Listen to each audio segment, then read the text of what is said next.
Well, today is World Intellectual Property Day, and our very own Sheiton Atigari sent in this report. Look at that, youth innovating for a better future. You know, we've got intellectual property matters here in Africa's largest economy and around the continent. And so Sheiton sent this report. Sheiton Atigari, let's take a look.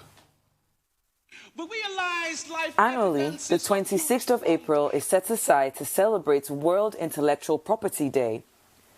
To mark this event, the U.S. mission, in collaboration with the American Business Council, is hosting the second edition of its IP symposium tagged Intellectual Property and Youth Innovating for a Better Future. These will be protected under copyright law. The two-day symposium, which started yesterday, brought together key stakeholders in Nigeria's IPR protection framework and kicked off with remarks from the U.S. Ambassador, Mary Beth Leonard, who noted the protection of intellectual rights is critical for any economy that wants to foster a culture of innovation and entrepreneurship. A strong system of IPR ensures inventors, industrial designers, musicians, and artists alike that their creative content will be protected and valued. With payments they receive for the use of their work product, they can invest in future innovations. Such payments incentivize creators to make their innovations available on a broader scale, sharing knowledge that enables others to come up with additional novel and advanced solutions. Without IPR protection, it is much less likely that this will happen. The first day of the seminar, led by the U.S. Department of Justice's Office of Overseas Prosecutorial Assistance and Training, featured plenary sessions, panel discussions, and inter-school debates to raise awareness on ways young visionaries can innovate and improve the current intellectual property infrastructure in Nigeria. The first issue is that we need to create that awareness for people to even get interested in, ensuring that they can use this IP system for their advantage. Then from the government side and policymakers, we need to have a long-term view of intellectual property because global economy has changed. This is what will drive the economy tomorrow. We have to begin to put in place structures that can move innovation from just having innovation around and move it to something that can translate to real economic value for the country. If we don't get it right with them, we don't have a future. And in the world that is more and more losing physical boundaries, our youth will be able to express themselves anywhere. If we don't use them, some other country will use them.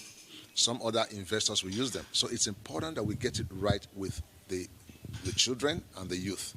In line with the theme of the year, a younger demographic which made up a larger percentage of the audience explored different ways young inventors, creators, and entrepreneurs can use their intellectual property rights to generate income, create jobs, tackle local and global challenges, and support community and national development. What I've learned about today's Intellectual Property Symposium is that IP is going to protect your product or company, so it won't be stolen or be forged by other people.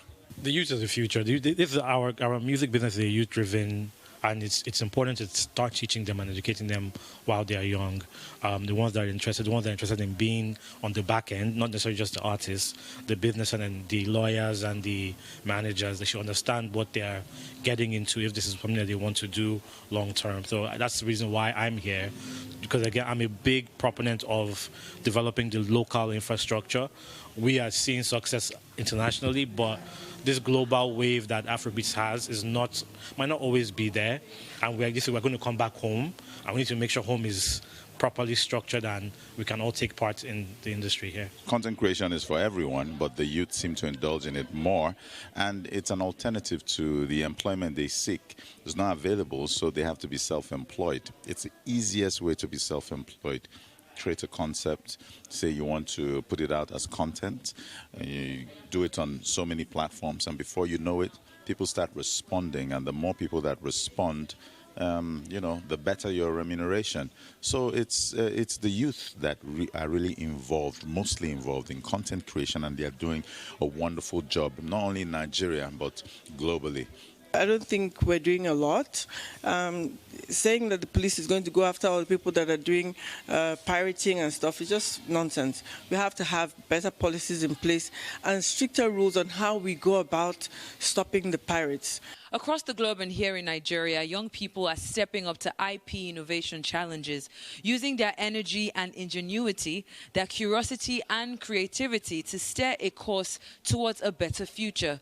And it is the objective of symposiums like this to ensure that these innovative and creative minds are driving a positive change in regards to intellectual property development. Shaitan Atigari, Arise News, Lagos.